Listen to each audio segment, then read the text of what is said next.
इस राखी को आप बहुत जल्दी बना सकते हैं क्योंकि राखी का फेस्टिवल अभी आने ही वाला है। तो मैंने यहाँ पर क्या किया, जो ज्वेलरी वायर है उसे मैंने एक रिंग को ग्रेट किया और उसमें धागे को लगा दिया दोनों तरफ। अब यहाँ पर मैंने ट्रांसपेरेंट शीट ली है, इसके ऊपर ग्लू लगा कर रिंग को भी इस पे लगा दिया और इसके बीच वाले पार्ट पर मैंने फ्रेम को लगा दिया। अब इसका जो आस-पास वाला पार्ट है इसमें मैंने चूड़ी को लगा दिया, जो सबसे स्मॉल बिट्स होते हैं उनको। बस ड्राई होगा फिर मैंने इनको कट आउट कर दिया।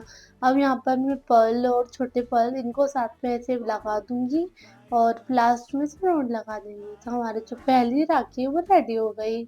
अब सेकंड वाली राखी, तो यहाँ पर भी मैंने ऐसे ही रिंग को रेडी किया और यहाँ पर मुझे एन लिखना है। तो एन के अकॉर्डिंग मैंने इस पर ग्लू को लगा दिया और मैंने जैसे वायर्स को कट कर लिया एन के लिए, तो बस मैंने इस पर एन को से चिपका दिया। अब यहाँ पर थ्रेड को भी दोनों तरफ लगा दिया, इसके ऊपर ग्लू लगा के इसको भी शीट पे चिपका दिया। अब इसका जो अंदर वाला पार्ट है उसमें मैंने चूड़ी को फिलअप कर दिया। जब ड्राई हो जाएगा तब इसको कट कर देंगे।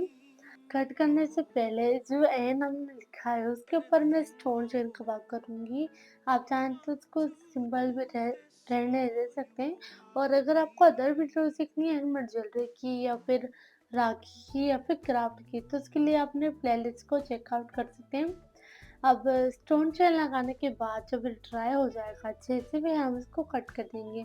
बस जो थ्रेड है उसमें मैं मोतियों को लगा दूँगी दोनों तरफ। ऐसे ही मैंने पी वाली राखी भी रेडी की है। इसके पहले मैंने 2-3 वीडियोज़ अपलोड किए राखी हैं, उनको भी आप जाकर देख सकते हैं।